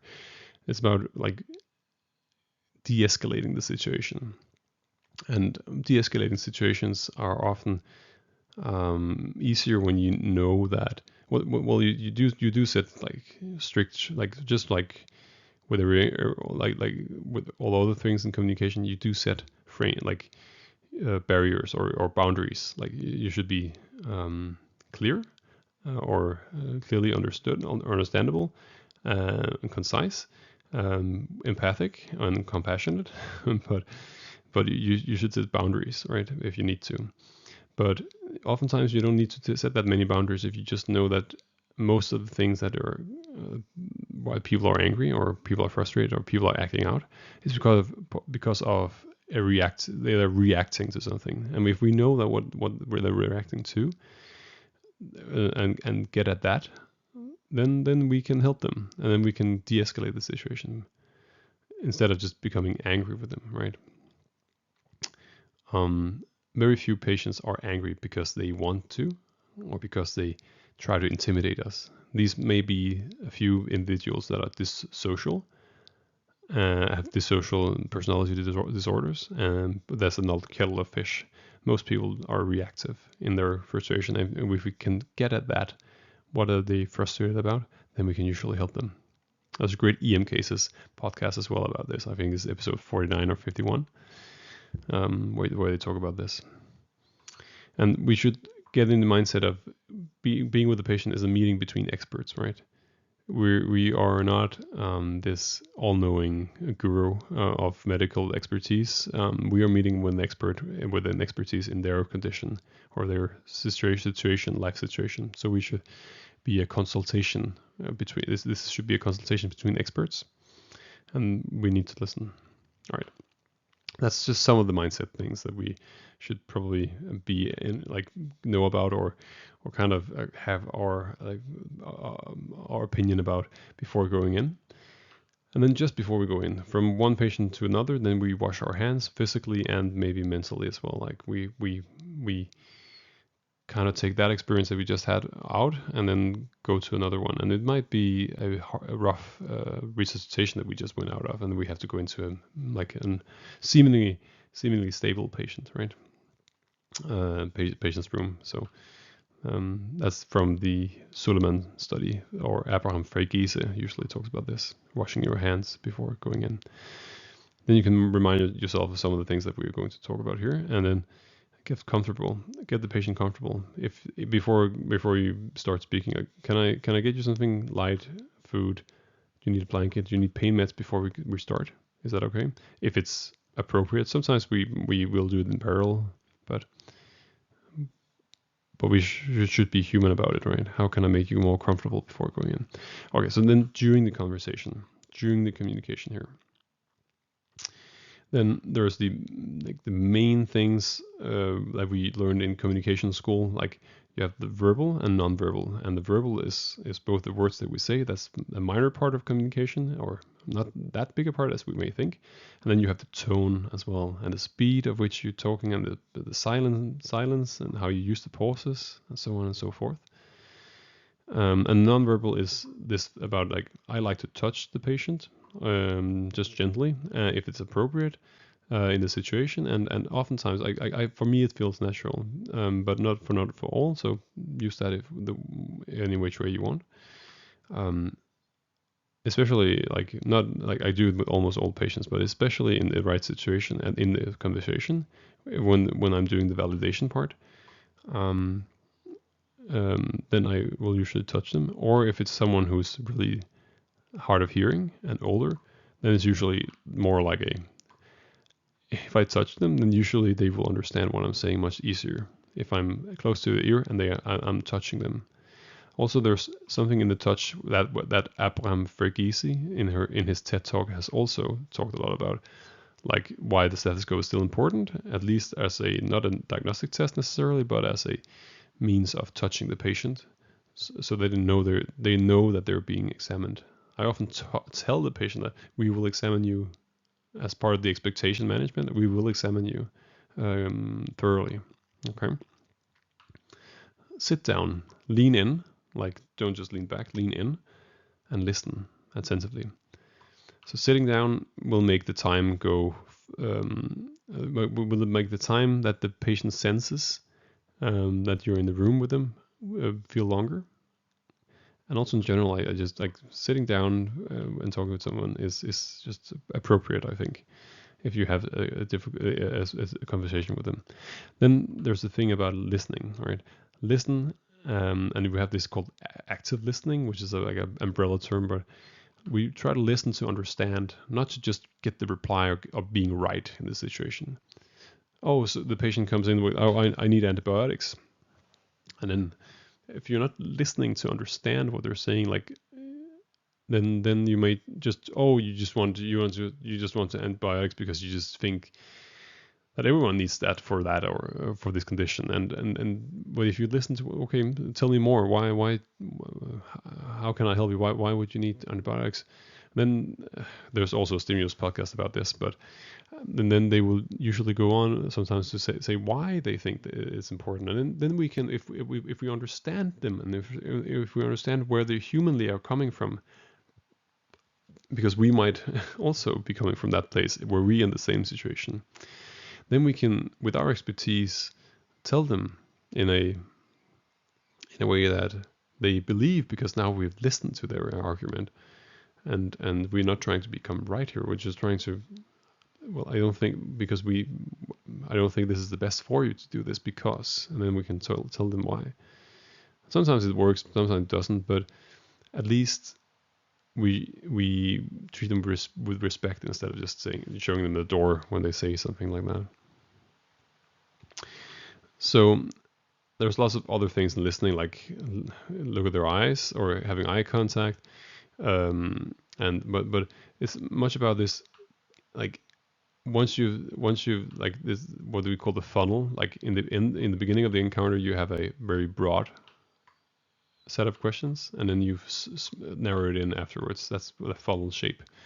So let the patient open with an open-ended question. Let the patient tell their story, and then you sip like a zipper jacket. You sip your mouth. You don't say anything. You can come with encouraging statements like, "Oh, was it afternoon or was it during the day?" But let them tell their story, and only come in if you have something to their story to add or to clear up. Don't begin on the doctor's part, like was it high or low? Like don't begin on the doctor's part before you kind of let them tell their story. And it only takes a few minutes. And there are some studies from the primary care physician literature that tells us that if we let the patient tell their story here, then they will then it will be much faster than getting at it with specific questions. All right, so just let them tell the story, and there's a lot of unknowns. We don't know that this is important sometimes, but they will tell it. All right, and if not anything, if we already know what it is, well, even then it's important. Just let them talk for a minute, because usually they'll stop within 1 or 2 minutes. And if they don't, then they probably need to talk a little bit more, right? And it's therapeutic for them. All right, so open questions and then let them tell the story. And then once they've told their story, then the first thing you do is validation, right? So Casey Parker has this example with I think with the med student that in this case I think it was an actor telling a story about and I come into the ED because my chest hurts and my sister died from a breast cancer a week ago, and then the answer from the medical student right after was, oh, so there's only one. There's no other hereditary links in your family for breast cancer. Like it would be a massive cue that is missed there, because that, like, if you're on the street with someone, that is not how you would act to that information, right? You would validate in some way. You may sympathize, say like, oh, good that's not me, but we should empathize and validate, right? Oh, I'm so sorry that you have to go through that. I understand why you also coming here today about these conditions, right? We'll examine you carefully. So right after they've told their story, usually you have to do some kind of validation, because that's just human, but it's also what they actually need, according to the studies from Australia, Slade et al. There's other ways that I like to validate the patient. There is the thing that I already mentioned, that I often say, I'm glad that you came in. It's good that you came in. Because usually patients are embarrassed to come in, and they need encouragement that actually it was okay to do that for their condition, even though it's just a good way to tell them that it was good that they came in. Of course, there are some exceptions to that, but most patients need to hear that.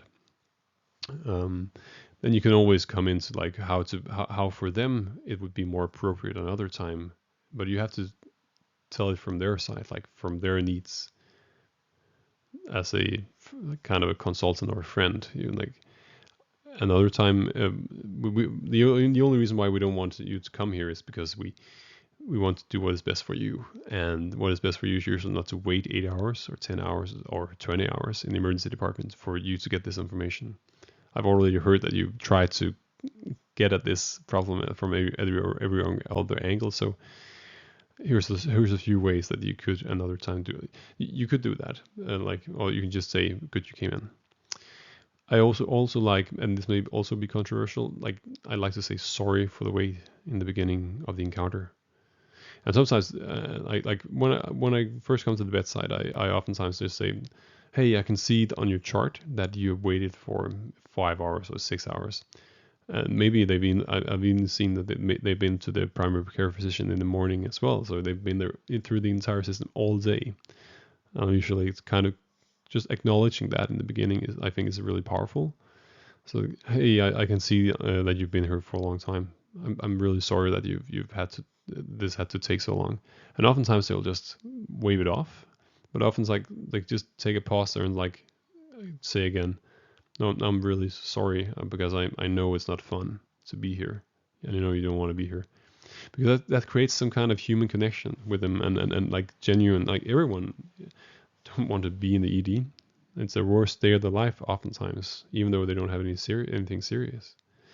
So I think validating their entire wait experience, and like this is a complex system and all that, I think is really important and powerful as well.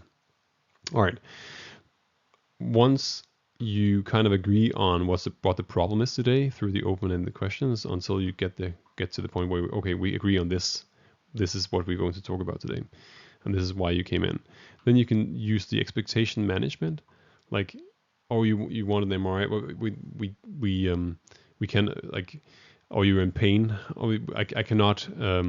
So I will do everything I can to like sometimes I frame it like, well, the purpose of the emergency department is mainly to rule out the time critical conditions.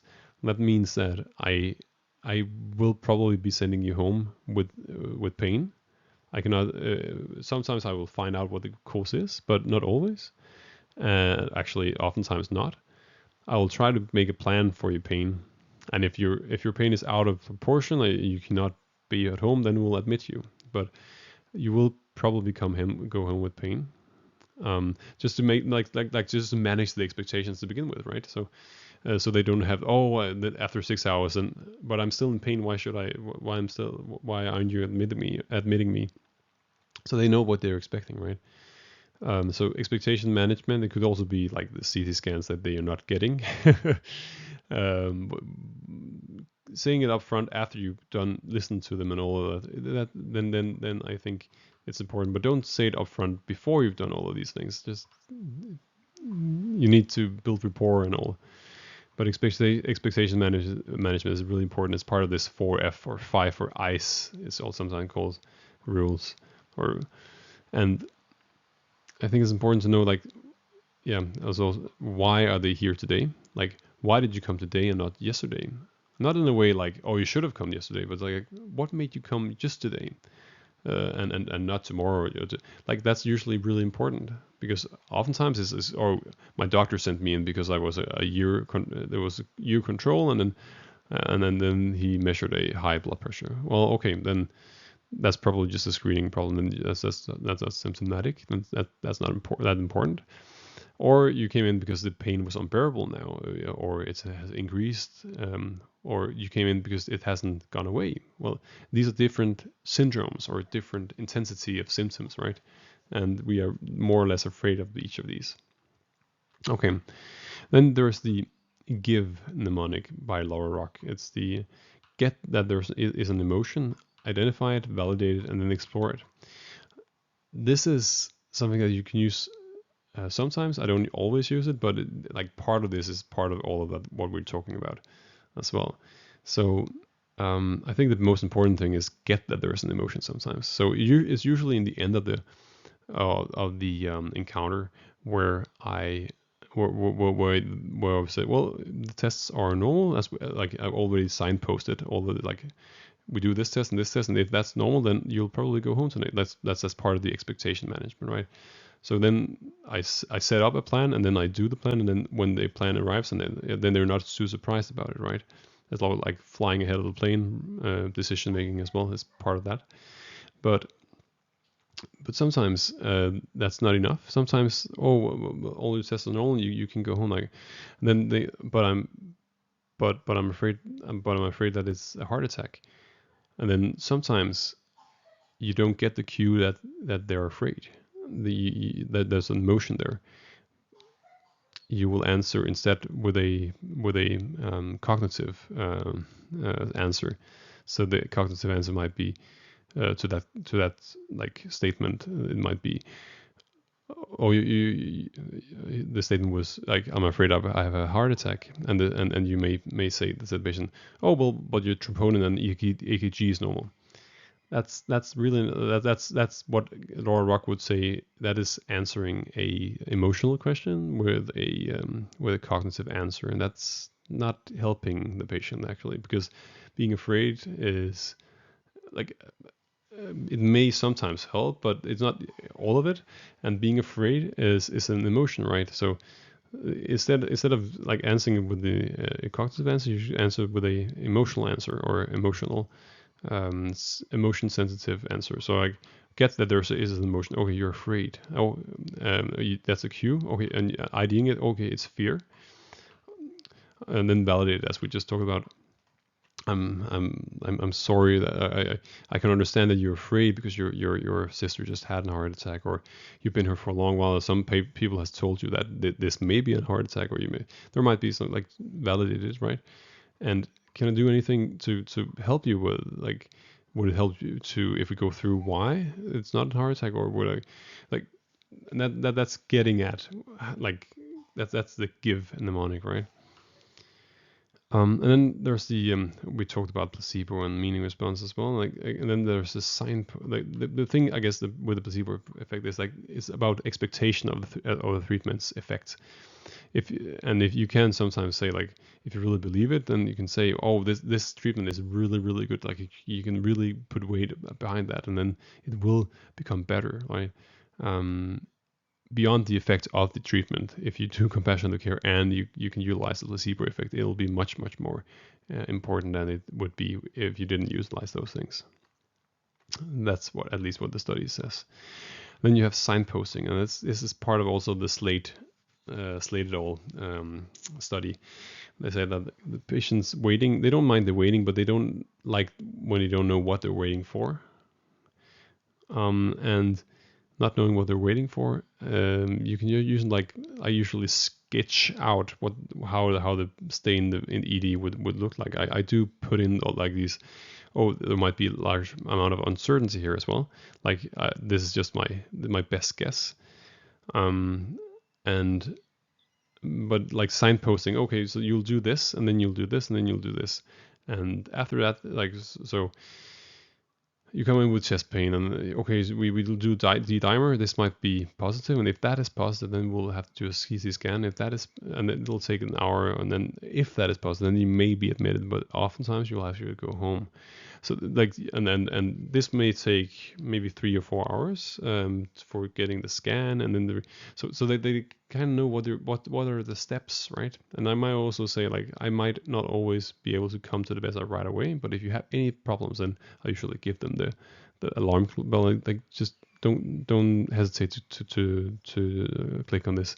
And this is all about, like, the empowerment of the patient. Like, they are stripped of their control when they enter our emergency department. We are in control, and we want to also by verbal or non-verbal communication get down to their eye level, right? But, like, physically by sitting down, but also, like, creating this psychological safe space where they can, like, ask whether they need it or not, or when they need it. If there's anything I'm saying, then it's on me to explain it to you, not you that are stupid, right?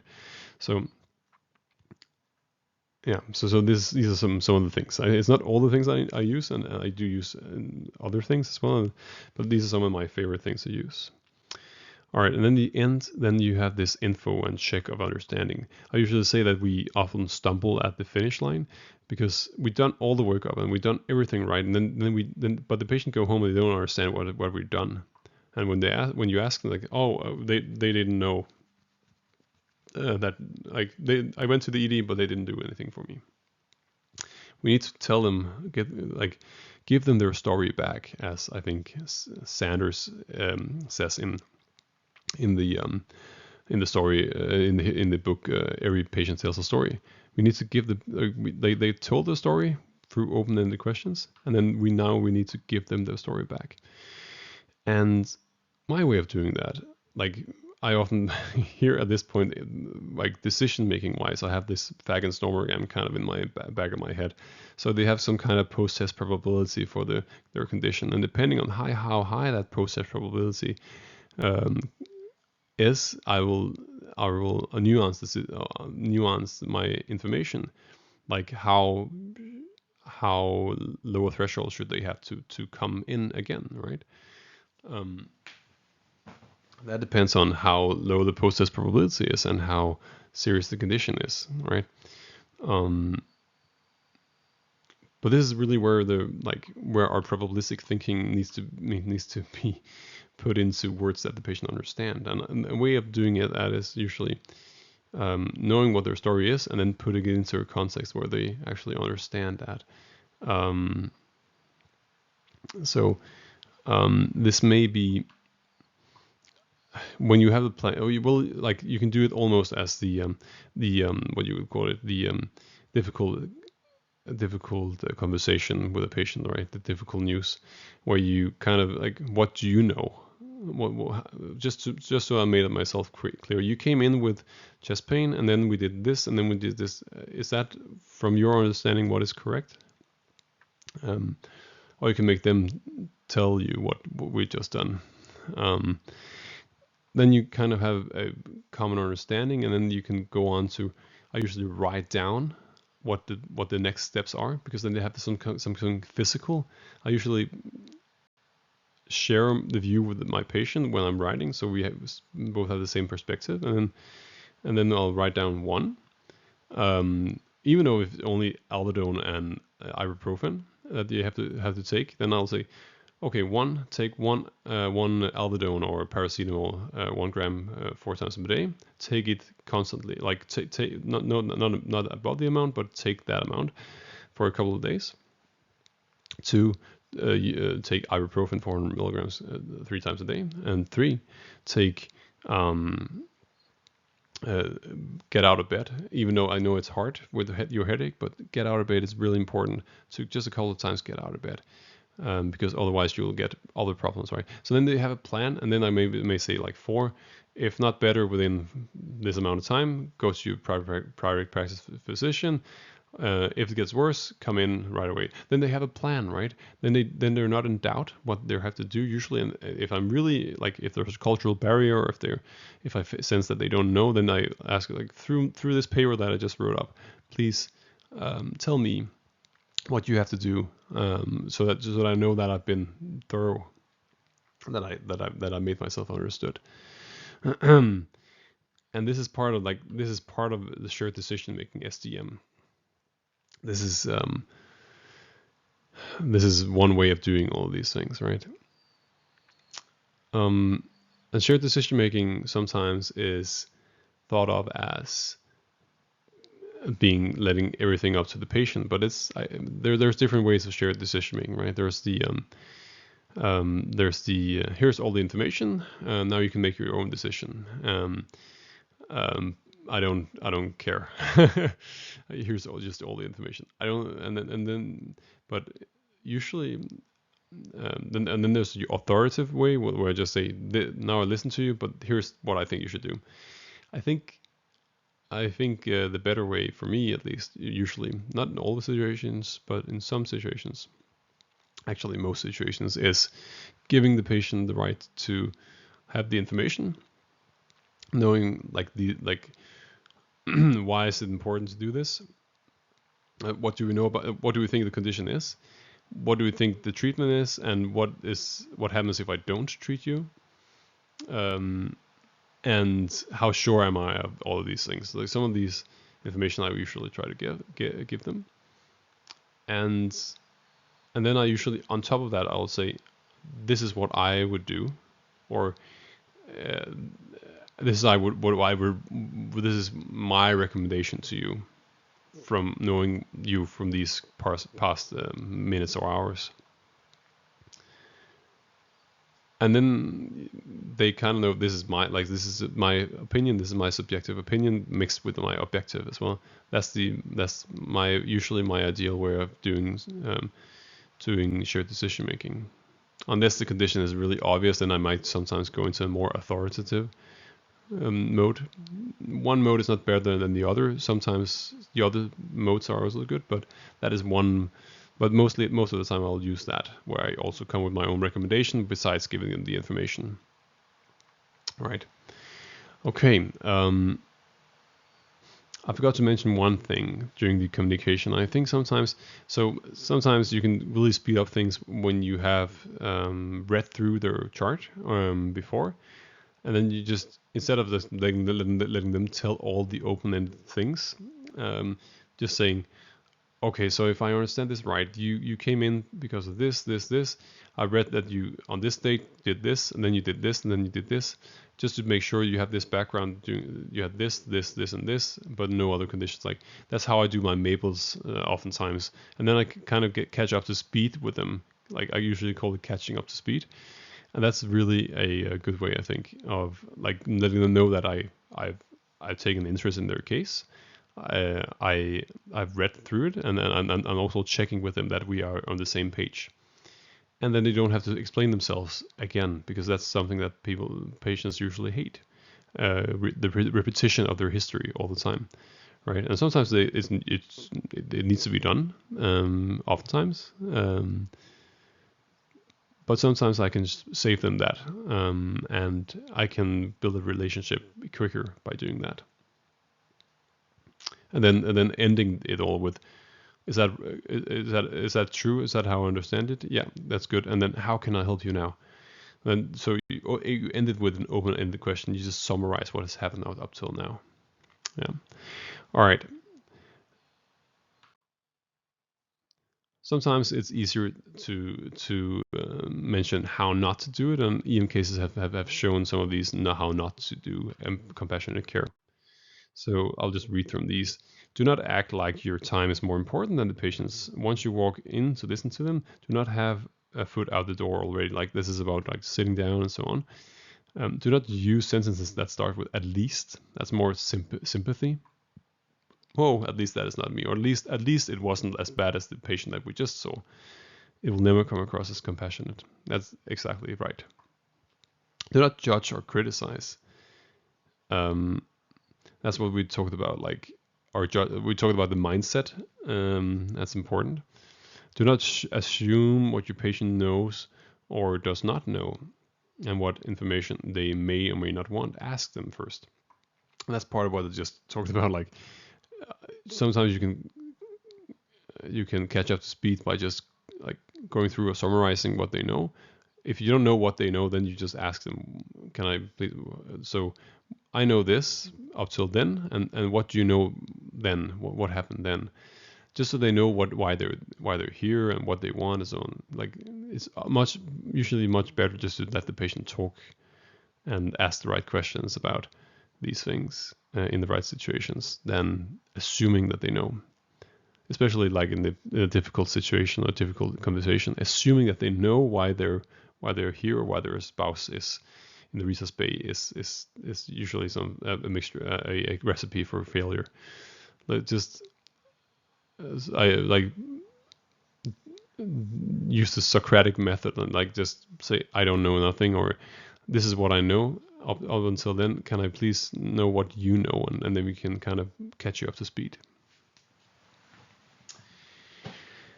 All right, that's a podcast for another day, the difficult conversation. But all right, so do not assume that the patient cannot understand, therefore avoid sharing information.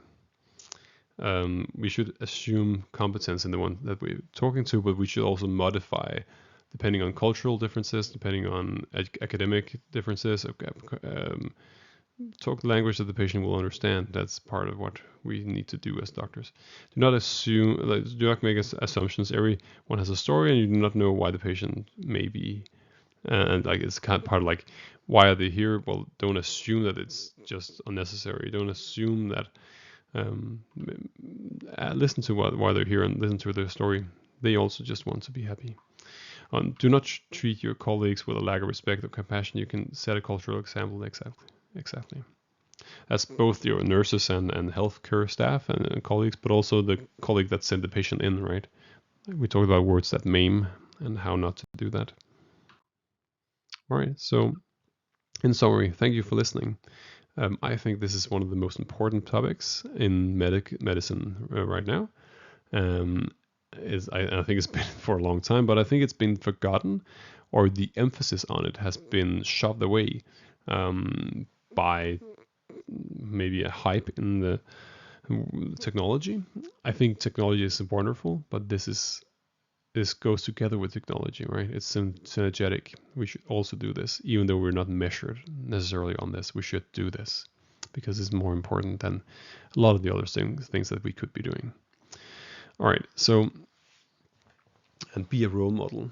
Try to do this, and then it'll spread like rings in the water in your department. And sometimes you get like just anecdotal, right? But sometimes if you try to do these things, I think most of us, or some of us have tried that we at some random point we do treat a friend or a friend of a friend or some colleague, and then we get the feedback afterwards like, my friend just met you and you treated her or him so well as a patient, right? So we should think that we should probably think of each patient as a relative or someone who is known by us or some of our friends. How would we like to be treated, right? That doesn't mean that they get what they want, but they get the acknowledgement and they get the compassionate care. All right. And even if we don't have time, and we try to show that we care, right? And say that, sorry, I don't have time right now for all of these things. I will try my best to get to you, but in the meantime, can I get you anything? Like trying to be all of these things that we talked about. So in summary, compassionate care is empathy plus a genuine wish to reduce suffering. That's the actional part.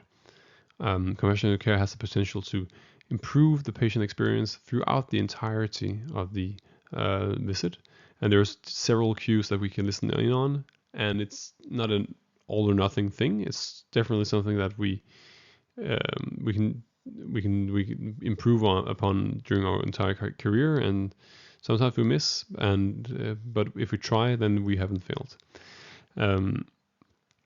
And these barriers that we talked about, the 4 barriers, they are mostly not valid, and there are ways to get around them. And one of the most important things is that this can be learned by anyone. And I hope when I meet you someday as a patient that you have taken this into account and using compassionate care. I'm sure most of you are. Thank you so much for listening.